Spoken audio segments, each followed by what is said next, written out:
everybody. Happy Monday night. Today is March 6th, 2023. This is Across the Pitch.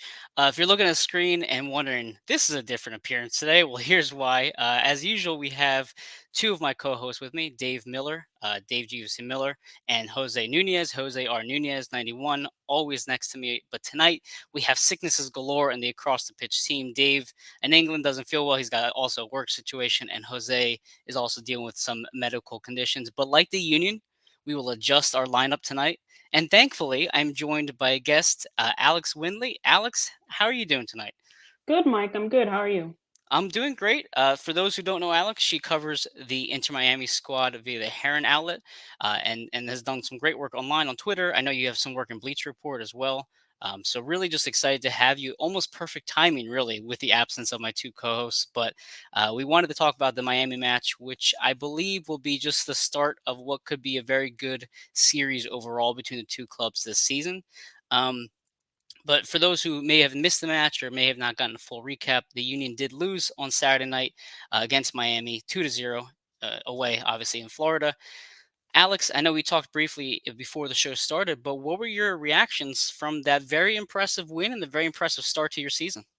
Yeah, I think it was a mixture of shock and surprise. Honestly, Miami they did make some strides over the off season, but to be to beat the defending Eastern Conference, yeah, excuse me, champions, it would yeah, it was a bit surreal, honestly. And they played well for a large period of time and had the Union on their toes. The Union fought back and they had their looks, but Miami's defense held on.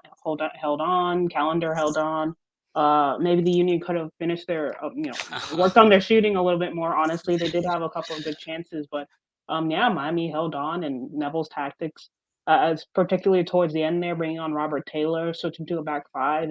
It really it helps you out the game. So yeah, very surprising. But it was a good game from both sides, and it was as a neutral. If you were watching as a neutral, definitely a great game to watch and to rewatch actually on Apple TV. Yeah, and I did check to rewatch it just to kind of get a better idea of certain things that happened. And I think the way you mentioned how they attacked the Union, you saw that as soon as the whistle blew, immediately they were inside the Union's box. I mean, of course, we have to mention the Taylor goal as well. That golazo we saw. Were you? I mean, how was your reaction when you saw that go in net, or even the first goal? I mean, it was both of them were perfectly placed on Andre.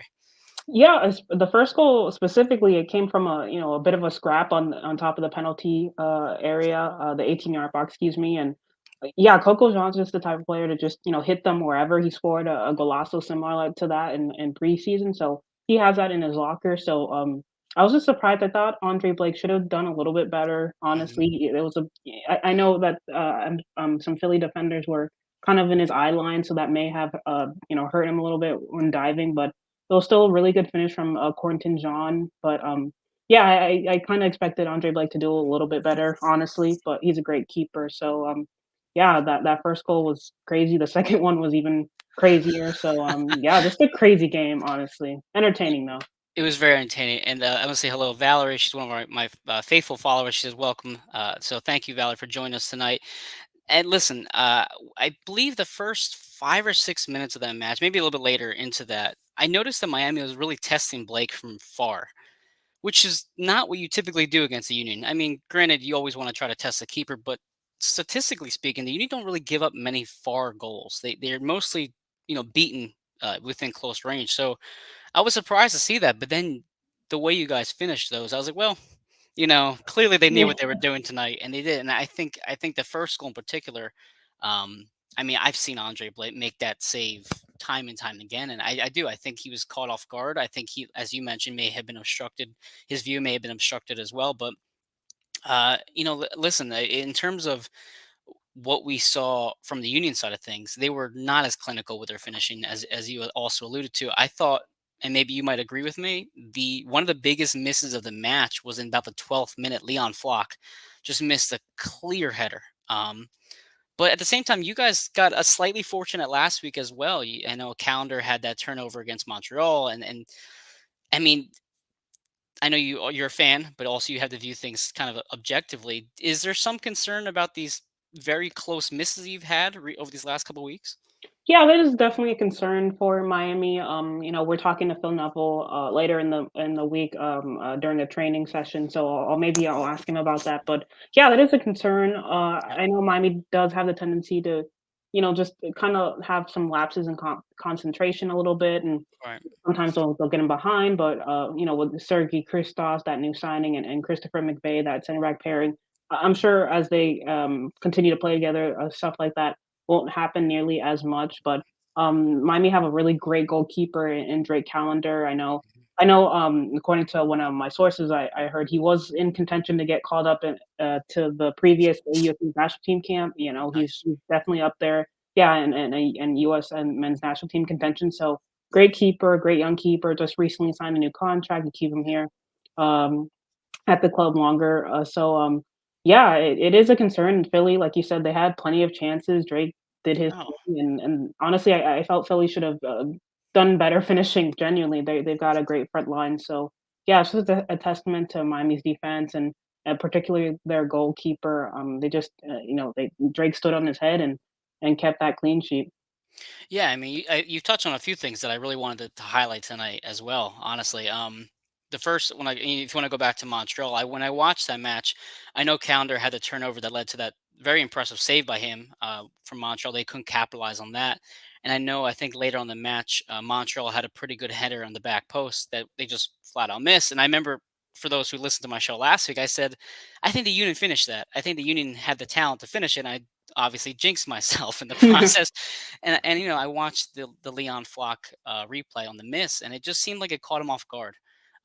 And I guess in a way that kind of sums up Leon Flock a bit. He's great defensively, which I'm sure you guys were prepared for to face him defensively, but offensively, he's very much figuring things out. And it was a very unfortunate miss, but I know from watching Calendar as well on the back line. I'm sure they're still getting some familiarity with each other. I know there's two replacements in that back line.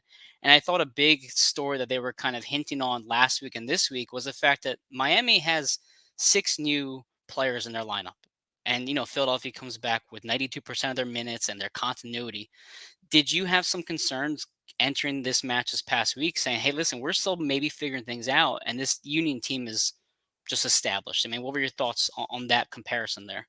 Yeah, honestly, that was a concern, but I think the Inter Miami scouting staff and Mhm. their coaching staff, they did a really good job of bringing in the players they wanted to early in the off season, so they Right. didn't have that issue. So like guys like Nicolas Stefanelli, Sergey Kristoff, Joseph Martinez, of course, re-signing Leo Campana, like they got those signs in pretty early in the off season, so they were there for a month, maybe a month and a half time, or compared to last season where they completely overhauled their roster and obviously, they started 0 and 5 and, that continuity wasn't there. So this offseason, I think they prioritized bringing in those players really early. I neglected to mention Franco Negri as well, the new left back.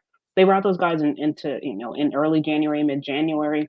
And so they had plenty of time to gel with the new guys and go on the trip to Sarasota for Mhm. preseason bonding and a couple of friendlies, so that definitely helped. But yeah, that was a concern. But Neville, he's a really good man manager. Maybe his tactics aren't all the way there, but he's known to just be really good with personalities. So and the Right. players really gel with him and respect him. So he was able to get them to play as a cohesive unit pretty quickly. Of course, Stefanelli, Martinez, they're not quite fully fit and maybe not firing on all cylinders, but they're still contributing in their own way. So yes, that wasn't a concern, but Neville did a pretty good job to gel them together before the season started.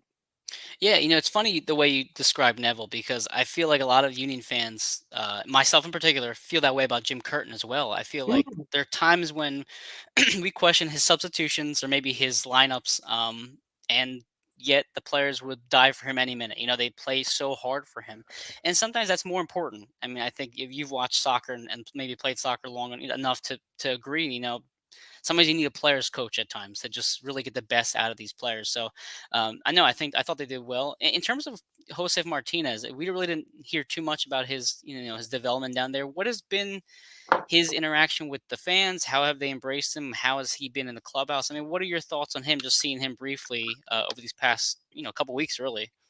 Yeah, he's literally the nicest guy. I know there are a lot of yeah, I met him, on the way, from a press conference one day, and he Mhm. was with, the comm staff, and he was just he introduced himself to the journalist. It was a super nice, super friendly guy. He's settling into Miami well, obviously, large Venezuelan population down here, but yeah, super nice guy. He wants to score goals, he wants to win trophies with Miami. There's a bit of a chip on his shoulder from how it ended in Atlanta, so he Sure. wants to get on that score sheet and prove the league and prove Atlanta wrong. And yeah, he's just super open, super friendly. Very competitive, obviously. And in the first couple 2 games, he's still getting to full fitness, so he's not going to be the Joseph of old. But Neville does say he did say there's like a 20% more from Joseph to come, and Yeah. once he gets to full fitness and Campana gets back, I think yeah, Miami will their front line will be much more scary, I feel, than what they're currently having now. So, yeah, Yeah. well, Joseph is just bringing him back slowly, and eventually, he'll be firing on all cylinders. Yeah, I mean, I guess that's kind of segues to my next question here. Obviously the Union have very high expectations entering the year. Miami's roster being retooled, as you highlighted. What were your realistic expectations, or what were the fans' expectations for this 2023 season? Yeah, with the expanded playoff, the expanded playoffs, I think Yeah. my most Miami fans and journalists alike thought that they'd make the playoffs. They finished sixth last year, so at least ninth place in the East. But the way that they're playing now, and we're seeing the cohesiveness, I think they still want the team wants top four, and I think the journalists and a lot of fans are starting to believe that maybe top four is possible. I know. Sure. They caught the Union on an off night, but maybe the reverse fixture it'll be a little bit different. But Miami, they want to hit top four. They want to crack into that upper echelon. They finished sixth last season, and yes, top four. And I'm gonna mention their summer transfer window plans. Obviously, Yep. there's huge rumors going on about obviously Messi, Busquets. That remains to be seen if that happens. But yeah, Miami want to push into that top four, and plus they do have some flexibility in the summer to add on if they continue to play this well. So yeah, crazy scary prospect right now. They're playing this Mhm. well, and they still have the opportunity to add on in the summer with Chris Henderson, who was that mastermind, him and Garth Lagerwey behind that Seattle success. Yeah, it's crazy. As from a journalistic perspective, it's fun because there's going to be a lot of stories to uncover. But yeah, from you see Inter Miami from last season, how they started to now, Yeah. it's night and day. So I'm just super impressed about how they were able to just overhaul everything and get the guys, cohesively gelling. Yeah. No, it's the Eastern Conference this year. It's certainly interesting to see who you think might come up top. Obviously, NYCFC has been so good for so long, but then they lose and they kind of shuffle their roster. I watched them play Chicago, and just kind of watched the replay last night, and they may have their work cut out for them. I know they have a couple good players in there in Pereira and Magno, but it's you don't really know what you're gonna get from NYCFC yet. And then you have Nashville back in the East, and then Columbus obviously has a good squad. But it was thinking I was watching the match against Miami between the Union, and I thought top five. I thought this team could be top five. And you mentioned top four, and I can see why. I definitely do, especially with the Union's very heavy schedule this season. I don't. I mean, I feel bad saying I don't think they're going to finish top of the East, but because of that schedule, they might not. They might finish second or third, and I think with that comes the opportunity for other teams like Miami to take advantage of that. Um, so no, I definitely see where you're coming from, and you mentioned just how they're starting right now. They're starting great. Um, the Union probably not the start they wanted entirely, but they obviously have the CCL match on Tuesday night, which of course throws a bit of a mix into the schedule. And I had mentioned to you before we went on live. Were you surprised that the Union went with their original 11, or how did the fans or you in particular think they were going to approach Saturday night's match?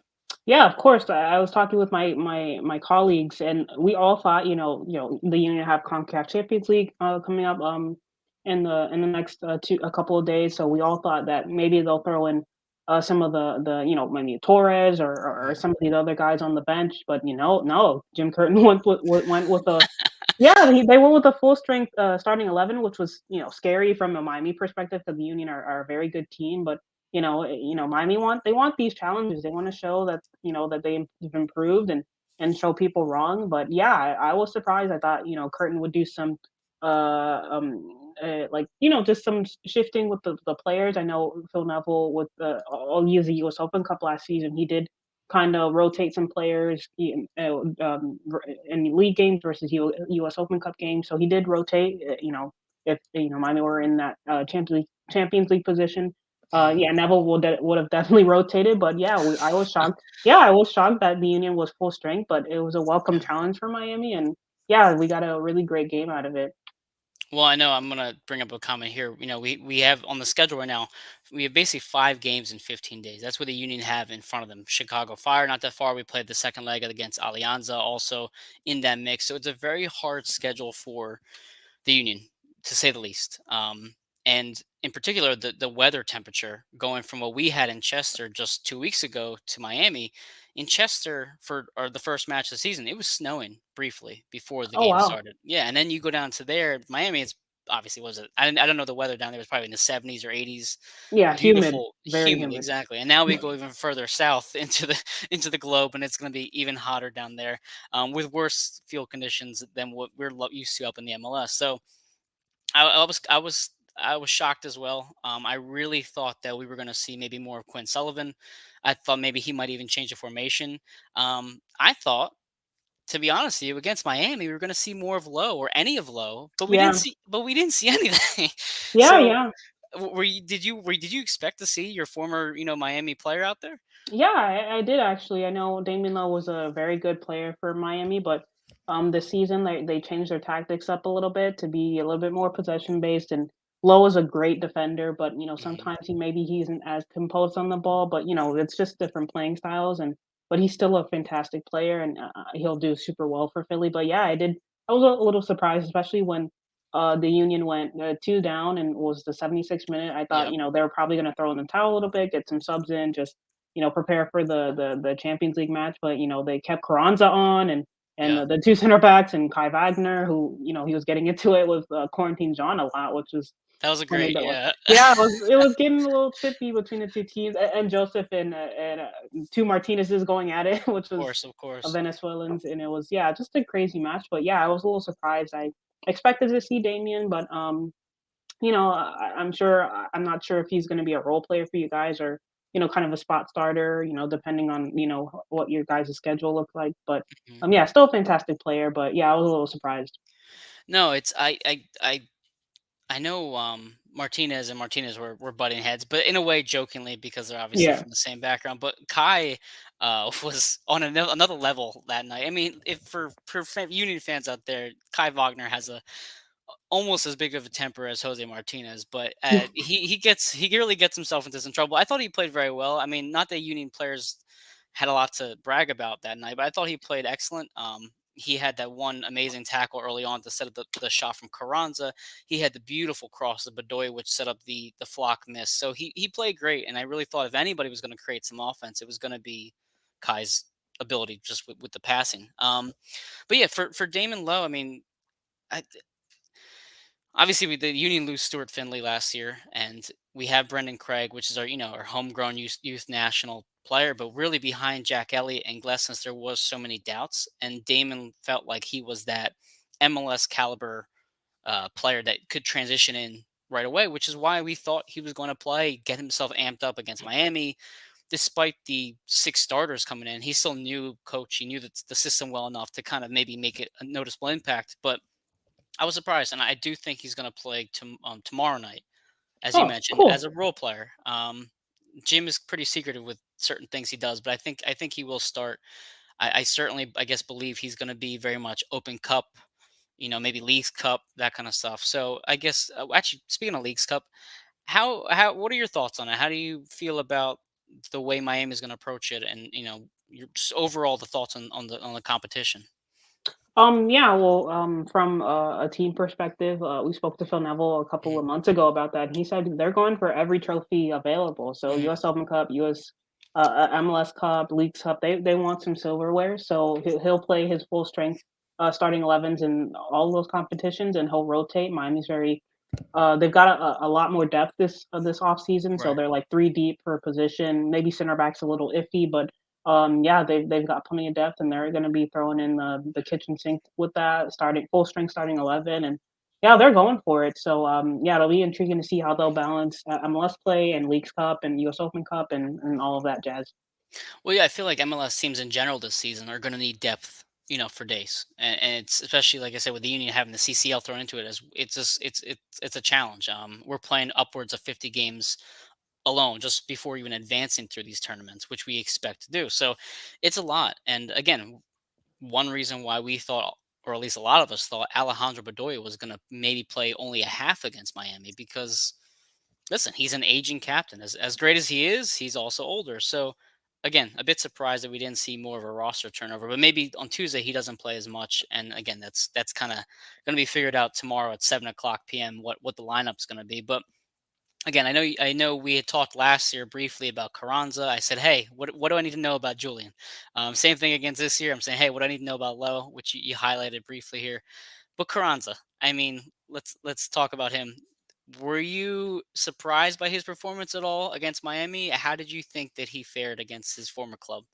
Honestly, I thought Miami game planned for him super well. Obviously, a lot of the players know him. They're talking with him before the game. Phil Neville coached him Yeah, for a couple of games. They know him very well. So I think honestly, I think they game planned around him and they nullified anything that he did really. And I was shocked. I genuinely thought he'd get a goal, and I don't know if he would have celebrated, but Miami game planned against him very well. And yeah, yeah, he had a couple of chances, but they nullified him a lot. He was reduced to what 3 shots on the entire night, and yeah, we know how good of a finisher he is. You guys decimated the crew 4-1, so we know he can finish. So yeah, Miami just game planned for him super well, and I was impressed. They kept him quiet, and the entire front line too. Gazdag, he wasn't as active as I thought he would be either. So no, Miami just they game planned really well, and kudos to Phil Neville for getting that right, and kudos to the players for hanging on to that 2-0 lead because the Union definitely could have equalized it or maybe even, gotten a win depending on, if Calendar didn't make those saves. So, yeah, just yeah. kudos to the coaching staff and the players, really. Well, I mean, listen. Calendar, he gave up that very bad turnover. I can't remember the minute. That was in the first half, and I was like, "Here's our Yeah. chance. Here's our chance right now." And Gazdag just missed it. I mean, he should have put in the back of the net. He didn't, but listen, credit where credit's due. He made a nice save to get it, rather to keep the Union off the board. And then you guys were up 1-0, and I can't remember who it was. Was it one of your midfielders hit the crossbar? Oh, was Um, it John Mata, I believe? yes, yes, that's who it Yeah. was. And I thought, okay, if the Union are going to score, they're going to go back to that moment and say, "Wow, what a turn of events! You would have been up 2-0, and then they tie it 1-1."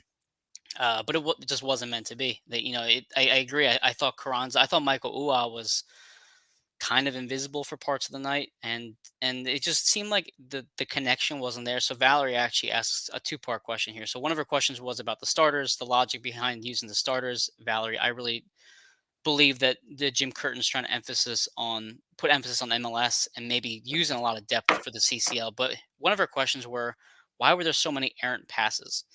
Uh, from you and I watching the match, Alex, we saw a lot of bad Union passes. It was very uncharacteristic. Now, again, I didn't watch all of the Miami match versus Montreal, but did you see Montreal having the same issues that the Union had in terms of the way they played or the way they were just being handled by Miami? Yeah, Miami game plan for Montreal very well. There were a couple of moments where Romo Kyoto tried to get in behind, but they snuffed that out pretty well. Yeah, Miami. Phil Neville is a very defense first coach, and to a fault almost. Sometimes people. Yeah, yeah. Sometimes people want him to go for it a little bit more, and this offseason he made that change. He said specifically Miami are going to go and attack and score goals. That's why they switched to this sort of similar to Philly, but not really, just similar in formation, diamond, with Joseph Martinez, Coco Jean up top, Stefanelli as kind of the three playing as a 10, and three midfielders, Pizarro, Gregory Mata. So they want to attack. So Yeah, yeah, a different change, and the game plan for Montreal super well. Montreal, yeah, they lost a lot of players too. they They did. Yeah, sold off half their roster, so naturally they're gonna drop off, and no shade to them, but their quality isn't as good as Philly. So some of those they weren't able to finish, or they missed a lot, and they weren't as crisp as Philly was versus the game. But I think against Philly, Miami they were able to just kinda unsettle them really, and I don't know if you noticed, but Philly got really frustrated, 30 Yeah, minutes in, and it got chippy, and, that's what Miami wants to do. They wanna break up the rhythm and attack and go fast. So, um, yeah, they did that well, similarly to against Montreal, they did the same thing, just kinda disrupt, get on Victor Wanyama very early, disrupt him. He's kind of their engine, and they did the same with Philly. They got chippy and they struck very quickly. So they yeah, I did. think that's the game plan going forward for Miami. Just hit them hard and continue and go and break quickly. And Montreal is an interesting club because you don't see a team really have what probably one of their best seasons in a long time just fall off like they did in terms of just quality. I know Kamara is now with Chicago. I was watching him play yesterday. He kind of helped start that goal for Chicago, but it's last year we were so worried about Montreal sneaking up and taking that one spot from us, and they just they they didn't. They were right below us, but now I feel like they may not make the playoffs this year. We don't know. We don't know what their quality of roster is going to be with that turnaround. But um, yeah, in terms of the way Phil Neville has approached this, I was in the press conference after the game, and I know you were as well. Yeah. And he mentioned the atmosphere in the clubhouse. He mentioned the way it feels different. I know he kind of said special and then kind of corrected himself and he said it feels different. I from just even from being afar as a Philly fan, I can see it. What are your Do you feel that as well when you talk to these players and see the camaraderie between them? Yeah, 100%. And it's something that they worked on over the off season. Chris Henderson and David Beckham and Phil Neville, they said, before they look at players and their footballing ability, they look at their personality and their character first. So that's, they want a cohesive and harmonious locker room and guys that get along together. And Mhm. this locker room, they're super together. They're like there is no cliques. All the guys hang out off the field. Even the post goal celebration from Robert Taylor, Ari Lassiter, Chris McVeigh. They did something from Attack on Titan, the anime, and Nice. yeah, yeah. I asked Robert Taylor about that after the game, and he was like, they were watching it together, as friends, and they said if one of them scored, they do I believe it's called Scouts Honor salute. So, yeah, they're just super together, and unlike other Miami locker rooms from previous seasons, I think not having that one superstar player. So, for example, I'll take Higuain. Hmm. There's a reason why Pizarro was sent off on loan. Yeah. Yeah, they didn't get along together at all, and it showed. And even last season, they deferred to Higuain and I'll add in Pozuelo a lot. Those are the two main guys. They deferred to them a lot, and sometimes that can hurt team chemistry because Yeah. opposition teams can game plan against that, and it's basically if you snuff out Higuain and Pozuelo, then they have no offense. But this season we're seeing it more spread out. Robert Taylor, Coco Jean, the center Sergei Kristoff scoring last week. Schneider Borgelin, for Philly Union Academy product, Yeah. scoring too as well. So it's just a harmonious locker room that's getting together a lot. There are no like hothead personalities, and it's so yeah, it's a pleasure to see compared to what 2020, 2021, where that locker room was. It's Yeah, a little, it's a little it was hostile. crazy. There were a bunch of individual players, and yeah, it was bad hindsight. But yeah, this season, the guys just get along so well, and Hmm. yeah, it's just a year of work from Chris Henderson and Neville to get it to this point. Yeah, almost trust the process in a way. Just Yeah. let it kind of grind it out. No, I watched the Apple preview, and I can't remember the host's name at this moment, but she essentially said Iguain and Pizarro didn't like each other. Let's not sugarcoat it. Uh, They just didn't like each other. And yeah, I believe it was yes, Kalen that's Kyle. what it She was. used Yes, to yes. Hmm. work for the club. Yeah, yeah, she's great. Yes.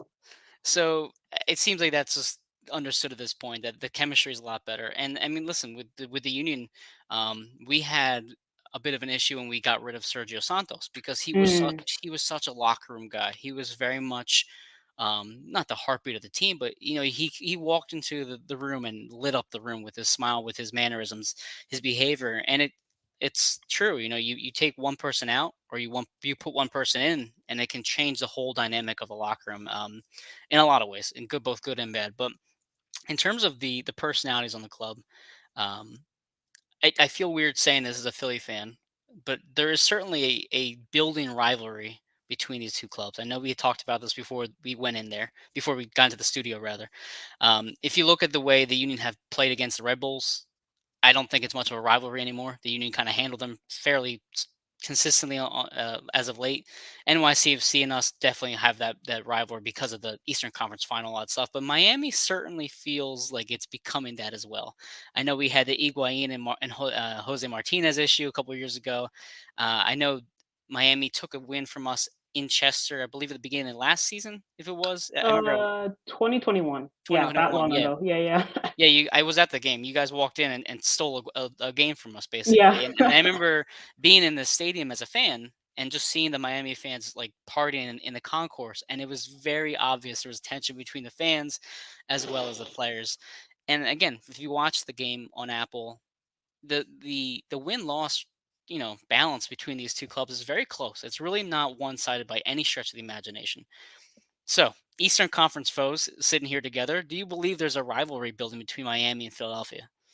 Yeah, for sure. I think on the field, the tension is there. Going back to the Higuain miss, and then them surrounding him, and then Miami stealing a game in Chester, that 2-1 game where Yep. that game was special for the Higuain brothers. Their mother just passed away, so the passion was there, and they wanted to do it for her, and it was Federico and Gonzalo connecting on that last goal, I believe, Yep. and they scored that winner. And yeah, even the game the other night, Joseph and Jose Martinez going after it, 2 Venezuelans, Kai Wagner, Coco Jean going after it. It was very chippy, and there's a lot of cross, inter and union players. Damian Lowe's there, Carranza, Schneider Borgelin, Alejandro Bedoya's from Miami. So there's a lot of crossover between the two teams. And I know there's respect between the two managers for sure. Jim Curtin spoke very, great Yeah. about Neville, and vice versa. Neville really respects Curtin, and just really respects him as a coach. Honestly, he spoke at length about him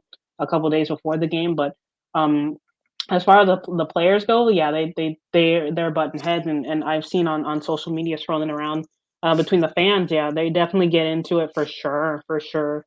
Yeah. Similar to Orlando, honestly, the fans, they get very chippy. So yeah, there's a button rivalry there. The series is, yeah, like you said, very even. I believe the Union they've won one more game. I think it's pretty even, Yeah. and It's like a pretty bunch even. of draws, and Miami have won a couple of games. So yeah, I'm intrigued about the reverse fixture in Chester. Let's see how that goes. And yeah, it could be playoff implications depending on when they play it. But yeah, it'll be interesting to see for sure. It felt like a playoff game a bit on Saturday. It had that intensity. It had Yeah, that, the unexpected just argument, between was it Kai and John, just this weird yeah, smashing ahead. Like it's the 25th minute or whatever it was. Calm down, yeah. everybody. No, it's certainly growing. I mean, who would you say, as just from watching Miami, who do you think is your biggest rival? Would it be Orlando, or and is there any other team in particular that your fans really just can't stand in general? Oh my gosh, Orlando for sure. I know, yeah, I know MLS likes to, like, manufacture Yeah, rivalries, but y like, yeah, it's crazy, like, the fans don't like each other. Like, it gets bad, honestly, and it's a real rivalry, and they don't like each other at all. Going back to last season, that 4-1 game where Miami absolutely smashed Orlando and basically almost lost their playoff position. If Orlando lost that game, they slipped into what, like, eighth place in the East, and they were a threat to not make the playoffs. And yeah, Orlando for sure for one. I'll throw in Philly in there. That's a budding rivalry. I think mine is a little too new to have those, like, deep set rivalries. But sure. right now, yeah, Philly, Orlando are the two main ones for sure. I think they give us very good games. Just from a neutral standpoint, the games are fun to watch from both teams. And yeah, I think Miami want revenge on the Orlando front. That U.S. Open Cup loss, they lost on Yeah, penalties. And yeah, then Orlando went on to win the tournament, spying on a USO team, which is still ridiculous to point out. But one of the best storylines of that. like, yeah, the entire thing was so crazy. Like, it was a public park, but Sacramento didn't want them there, and it was crazy. But yeah, Philly and Orlando for sure, and maybe I'll throw in, like, DC United Okay, too. Yeah, yeah, yeah, especially unfortunately after that incident with Taxi Fontes and Damian Lowe, where there was allegedly a slur thrown out there that the Right. league Oh didn't yeah, yeah. find anything, and yeah, that hurt deep, obviously, and yeah, it wasn't nice. So yeah, DC too. So DC, Orlando, and Philly, I'd say. Yeah, no, and there's so many Philly transplants in Florida to begin with. I mean, so many of us go down there for, well, not to mention just spring training and being in Clearwater and that kind of stuff, but just in general, people retire down there. So there's a big, strong Philly fan base down in Florida. So I certainly expect that stadium to be filled with Philly fans to some extent. Hope I don't think there was that many this time around, but maybe next time they'll get a bigger turnout. But in terms of just when we play you guys again, I just looked at the schedule. We don't play till June, so we have a pretty long stretch till we get there. Um, and we'll see what happens. I know up next you guys have NYCFC, and have you thought about that game at all, or have you any ideas on how you think you guys are going to handle your first away trip of the year? Yeah, I think that is a concern. Miami are they're a fortress at home. Drive Pink has become that place to pick up all their wins. And last season, Miami were not good on the road like at all. Yeah, and Neville he specifically stated that he wants them to improve on the road this season. He said if they want to win some silverware, they're going to need to win on the road, and he's right. And New York CFC away, just the field alone, the field dimensions, the pitch, sharing it with the Yankees, it's not pleasant to play on from a player's perspective. Speaking with them after previous NYCFC matches, it's not fun to play on. The dimensions are weird. NYCFC always has that advantage because they're used to playing on that small field. So I am a little concerned that Miami, they just won't be able to adapt their play style to that truncated field a little, and they'll struggle or maybe give up some crazy goals because of the field dimensions. So yeah, that is a concern. But like I mentioned earlier, we're talking to Phil Neville later in the week on Thursday. So Awesome. I'll ask him about that and see how he feels about that and see if they'll be able to adapt and adjust. Yeah, I mean, listen, Philadelphia didn't earn their first win in New York City until last year, so Yeah, it's certainly an advantage. I've never seen a game there in person, but from what I hear, it's very unique, to put it nicely, I guess you can say, just the way the dimensions are. But yeah, yeah, I wish you guys the best of luck because I think if we had to pick as Philly fans, we'd rather see NYCFC lose than Miami, or win or whatever, lose yeah, rather. So and we're yeah, hoping for the best for you guys to take care of NYC because we just can't stand them in the yeah, slightest bit. But again, you guys are also rising to the top of the Eastern Conference. But yeah, you have two pretty tough away matches, NYCFC, and then you have Toronto right afterwards. So we'll see how you guys do on the road. But besides that, Alex, thank you for joining me tonight. I really appreciate it. Like I said, my co-host couldn't make it for personal reasons, unfortunately, but it almost seemed perfect timing for us to kind of get a chance to chat tonight. So before I go, I mean, can you give us your plug, where we can find you, your reports, all that kind of stuff, and everything else you can provide to us about Miami coverage? yeah. You can find me on Twitter at AAW_1998. I write for the Heron outlet covering all things Inter Miami. We have long form articles, interviews, just basically keeping everyone up to date with the team. Just in a couple of weeks, actually, this is a little stadium update. The Mel Reese is finally closing, so we'll be able to start construction on that. So, yeah, the Heron outlet will have you all covered with that, and yeah, just on Twitter and yeah, just on Twitter, really. Yeah, I feel like Twitter is just where I live at Yeah, half my day. Honestly, it's literally. it's addicting. When they said Twitter was going to close down, I was like, no, what am I going to do? Yeah, I was like, I don't know. So that's why I created TikTok as like a backup plan, just Yeah, in case anything ever happened. But again, thank you, Alex, for joining us. Like I said, Miami got the best of us this time around, but hopefully next time in June, we can have a quick chat or hop on and see if maybe see how playoff implications will be at that point, see where our season goes, and hopefully it'll be another good game in Chester again, like I said in June. But for now, guys, that is across the pitch. Tomorrow night we have the match against Alianza, so we'll send out some live tweets and notes online. You can follow us on Twitter, and then we have Chicago Fly on Saturday, and I'll release a little preview for that as well before that match. But otherwise, happy Monday night, Alex. Thank you again so much. See you later, thank you for everybody. having me on.